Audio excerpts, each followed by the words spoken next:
All right, yesterday we talked about position versus time graphs and some of the analytical skills we would want to have when we're dealing with any graph, right? We talked about slope calculations and we talked a little bit about y equals mx plus b. Okay, and then at the end of the day, I showed you what happens with all those curves on a position versus time graph. Okay, any curved line implies that there is some non-uniform change, okay, in the position of the object. That implies that an acceleration is occurring. Okay. Now, for this particular graph, what is this object doing?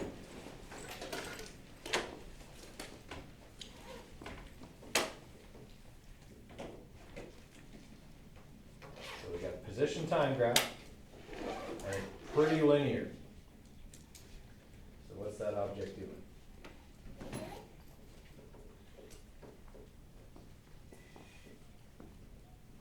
Its velocity isn't changing very much and it's moving in a positive direction. It's moving in a positive direction and its velocity isn't changing at all. It's a constant velocity.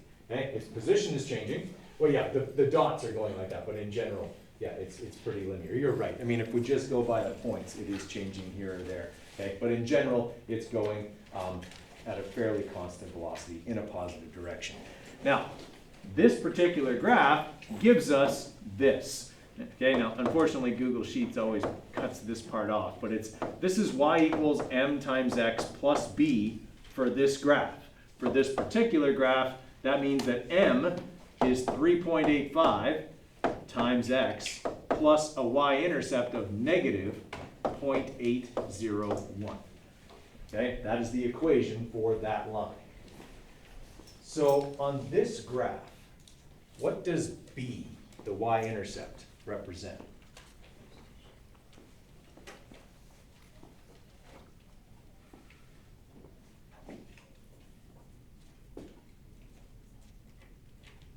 Since we have a position time graph, and we know that b is what the value of whatever is on the y-axis, its value at time 0. Okay? The initial position. It's the initial position. Okay, position is on the y-axis, so the y-intercept of this graph represents my initial position or my position at time 0. Okay, so what would m represent then? The slope of the line. Okay, in this particular graph, what does the slope represent? Position at a specific time. Y would be the position at a specific time. Okay. And x would be the specific time, but m is going to represent something else on this graph. Okay, so let's just have a look at it. If I manipulate this equation for m, it's going to look like this. Y minus b over x. This is what we kind of went over yesterday, but I'm just going to refresh you a bit here. Okay. On the y-axis are the position values for this object. Okay. So if I'm dealing with b, which we just said was the initial position, okay, I'm dealing with some other position. Since it's not my initial position, it must be my final position minus my initial position. And what's on the x-axis? Time. What does that formula calculate?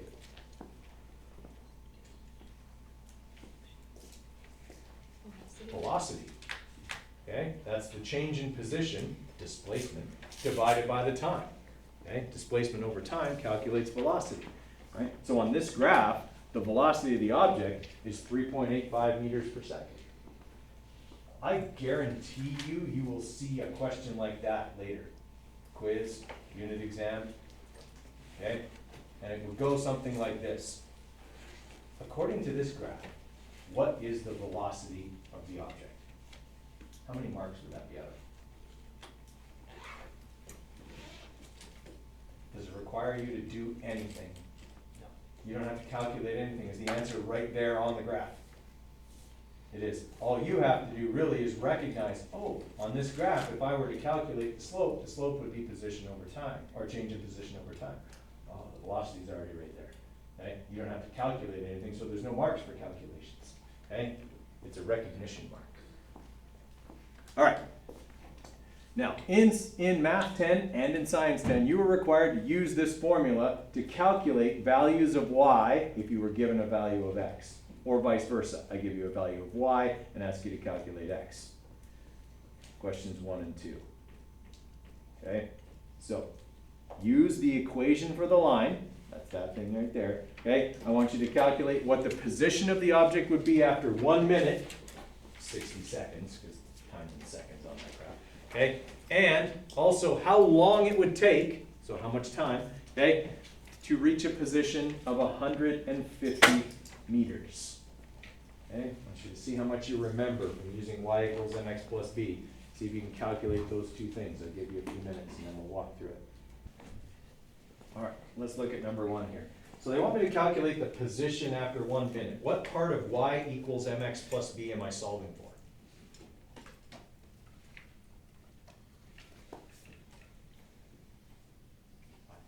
Why? How do I know that? What axis is position on? It's on the y-axis. Okay, so if they're asking me solve for a position value, that means I'm solving for a y value.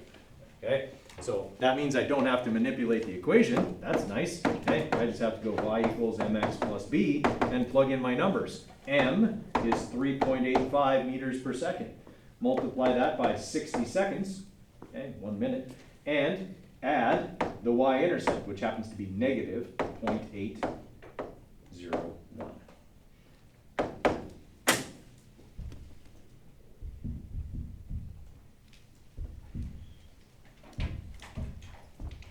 I'm just going to subtract the 0.801. All right, so I'm getting 230 meters. Okay, we would, significant digit-wise, it's probably, well, it would actually be like 2, but we'll put 230 meters there.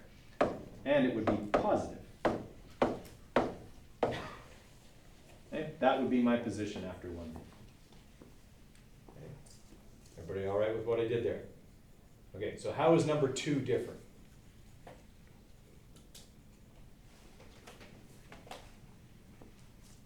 What am I being asked to solve for in number 2?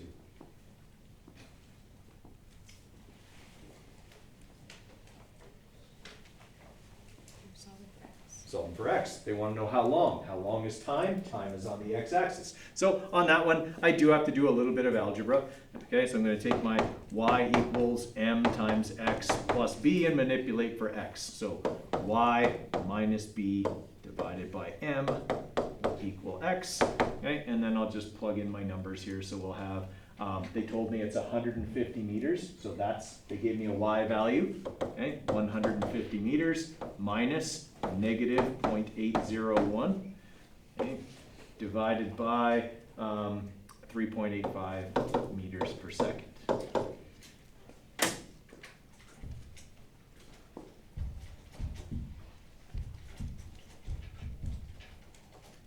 Okay, now when you punch this into your calculator, you do have to be careful. Okay, I'm going to do it in 2 steps, but if you do it all in 1 step, this first part needs to be in brackets. Yeah, otherwise it'll do the 8.801 divided first. Okay, and then just divide that by 3.85. All right, so we're looking at 39.2 seconds.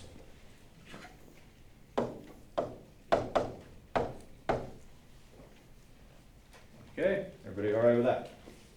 Last year, unit exam, unit 1, I'm going to question just like that.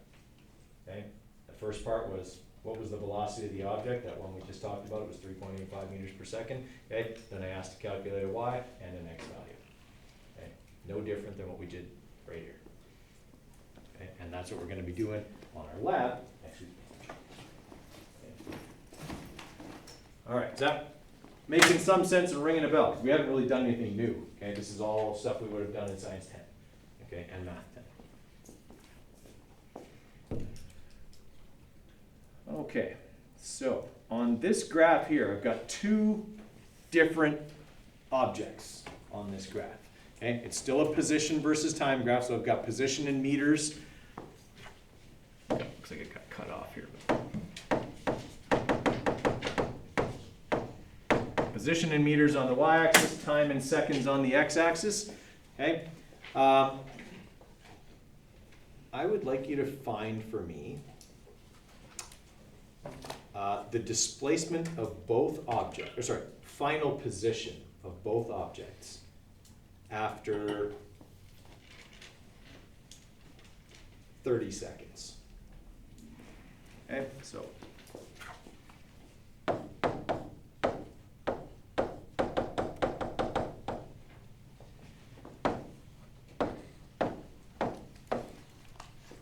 I'd like you guys to calculate for me the position of each object after 30 seconds.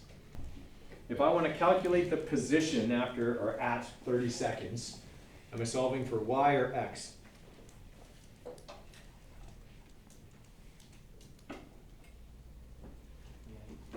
Solving for y, yeah. They're asking for position. Position's what's on the y-axis here, so I'm solving for y. Okay, so y for the first one, okay, so for the blue one here, run 1, okay, we're going to have 0.26 times 30 seconds. They gave me an x value there, okay, plus 0.195.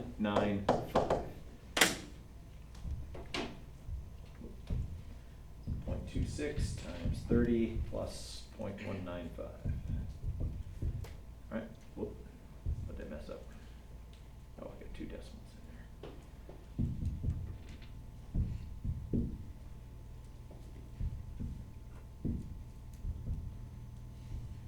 Okay, so 7.99, or basically 8. Okay. And that would be positive 8 meters. Everyone all right with that one? Okay, a follow-up question to that. What if I asked you to calculate for me the displacement to that time?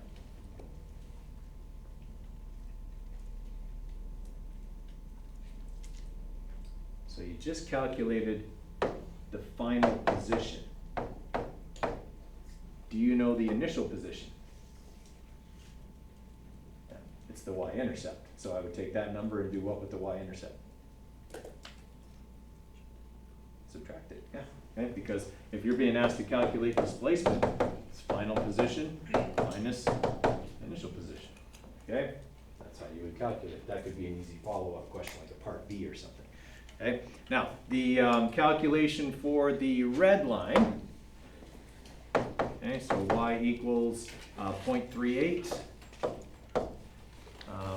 times 30 seconds plus 0.115.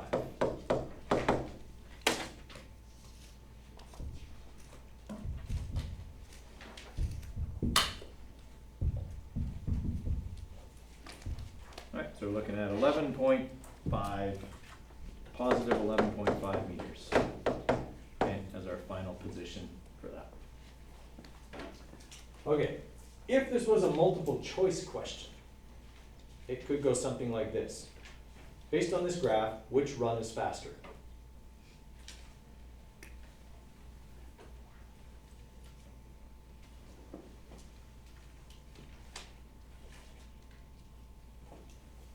I can wait all day, guys. I passed this course already. Run 2, Run 2. How do we know that? because it traveled further distance in 30 seconds. Okay, traveled a further distance in 30 seconds, and even just looking at the line is steeper. Okay, remember the slope is what the slope represents velocity on this graph. The steeper the line, the faster the object is going. Okay, everybody all right with that? On a test or something, could we just say the line's steeper, or we'd have to say it's different? Well, if it was a multiple choice question, it'd just be A, B, C, or D, right? So I'd say like A, red line, B, blue line, C, impossible to tell, D, they're equal, something like that. So yeah, you wouldn't have to explain. Now, in a written response question, I guess if I wanted an explanation, I'd have to ask. I would say, which car is faster, explain why. And then any one of those would be valid as an explanation. It went further in the same amount of time. That's a valid explanation. Its line is steeper, also a valid explanation.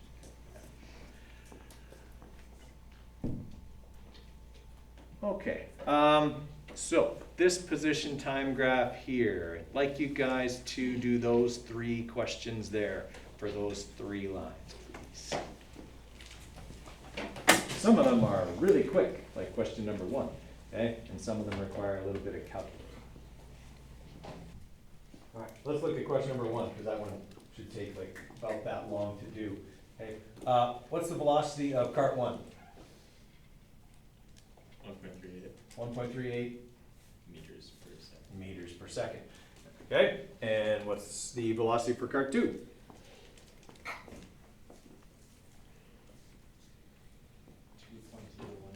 2.01 meters per second, and then for cart 3, it's 3.39. In other words, it's the slope, okay, because the slope is the measure of the rate of change of position over time on this graph, and that's the definition of velocity. Okay, all right. How many people have done question number 2? Okay, I'll give you a couple more minutes on question number 2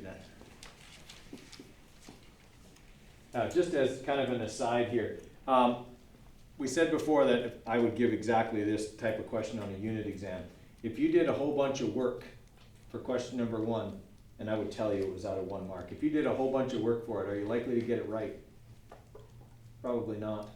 Okay, if you're doing like trying to find the total displacement divided by the total time, it's going to be off because you're going to forget about that y-intercept or something like that, and it's going to end up you did a whole bunch of work for nothing. So, hint, always look at what a question is out of.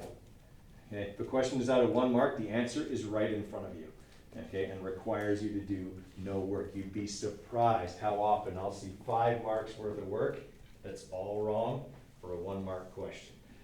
Okay, so 1 mark question, the answer is right in front of you. Okay. All right, let's look at question number 2 here.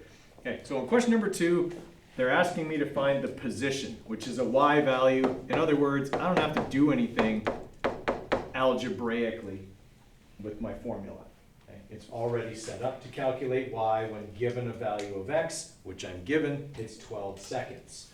Okay, how do I know that 12 seconds is an x value? Because time in seconds is what's on my x-axis. All right, so they're saying what is y when x is 12? So all I have to do is do that for each one of those carts. So for the blue cart, that would be 1.38 times 12 plus 0.00952. Okay, because that's in scientific notation. That's 9.52 times 10 to the minus 3. Okay, so 2 ways you could go about doing that. The way I did it there, or you could also do this 1.38 times 12 plus in brackets 9.52 e negative 3. Okay, either way would work, and you're going to get 16.6 meters, and that would be positive. Okay, position is a vector quantity, so it needs a vector on it. All right, for our orange, red cart, okay, it's going to be 2.01 times 12 plus 0.0524.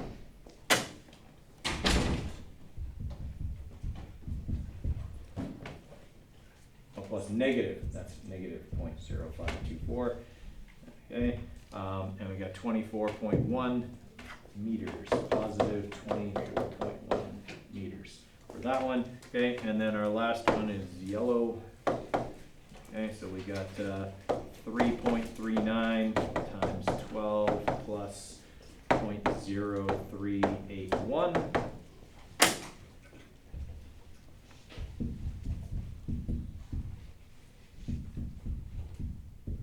Okay, so we're looking at 40.7, positive 40.7 meters.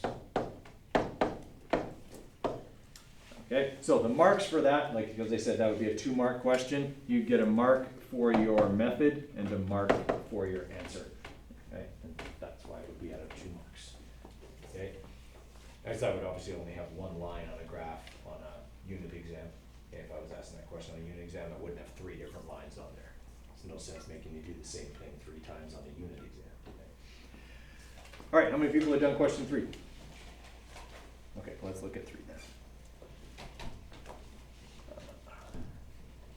Okay, so for question number 3, we are being asked to calculate how long it will take each cart to reach a position of 50 meters.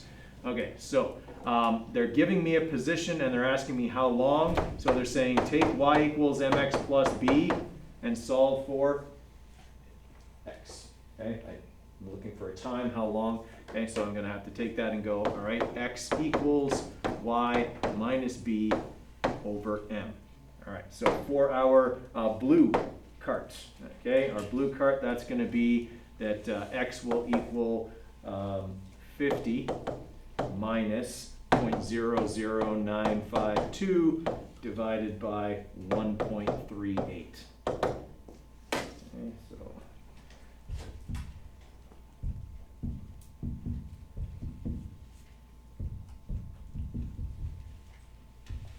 so we're looking at 36.2 seconds. Okay, and for our red cart, we would have 50 minus negative 0.0524 divided by 2.01.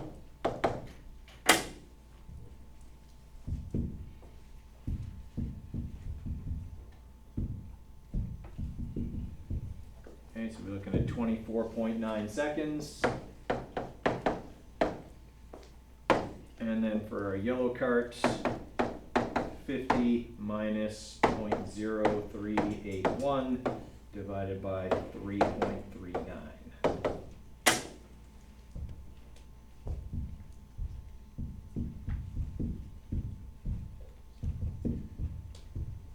Okay, so we're looking at 14.7 seconds. Okay, do those answers make sense given that the yellow cart was the fastest? Yeah, it should have the shortest time and the greatest final position. Okay, all right, is that ringing a bell from last year? Okay, these are all things that I would have asked in Science 10, okay, for people to do. Okay, and they're exactly what I'm going to ask you to do in Physics 20 as well, okay, to do with position versus time graphs. Okay, now, those are linear graphs, okay? We've got one line, there's no change in it, I can apply y equals mx plus b. Are all graphs like that? They're not. Sometimes I get irregular graphs, okay, like this one. All right, so I've got a bus making the trip according to this position versus time graph, okay? What's the average velocity of the bus during each segment? So this one would be, this would be A, this would be B, and that would be C, okay? And over the whole trip as well. All right, so I know it's kind of hard to read here, so I'll just give you a little bit of help on that. I would say that this one ends at 25, okay, and this one ends at 33. And this one ends at 27 over here. So those are the y values, just so you have them.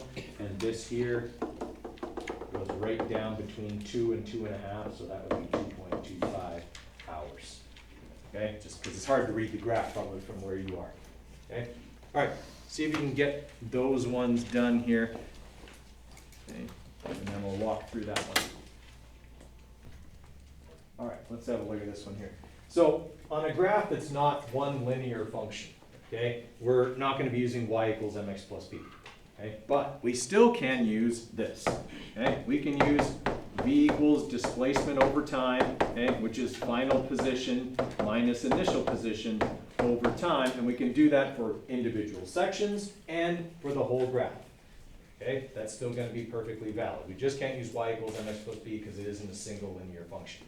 Okay, now if it wants to know the average velocity during each of the intervals, all I have to do is find the final position, initial position, and time. So for part A, my initial position is 0. Okay, so if we're looking at part A, okay, the velocity during part A is going to be 25 kilometers, my positive 25 kilometers, that's my final position, minus 0, my initial position, divided by 1 hour, that's 25 kilometers per hour, and it's positive. Okay, everyone follow what I did there? Okay, and part B, okay, same idea, velocity in part B, take my final position, 33, subtract my initial position, 25, and divide that by the time, 1.25 hours. All right, when I do that, I should get positive 6.4 kilometers per hour. Okay, and then similarly for part C, okay, I take my final position, which we said was 27, okay, minus 33, my initial position, divided by another 1.25 hours. All right, and so we're gonna get negative 4.8 kilometers per hour, okay, because that one's backwards. That's like the type of graph that always shows up on a quiz or a multiple choice question on a unit exam. Okay? All right, any questions on that one?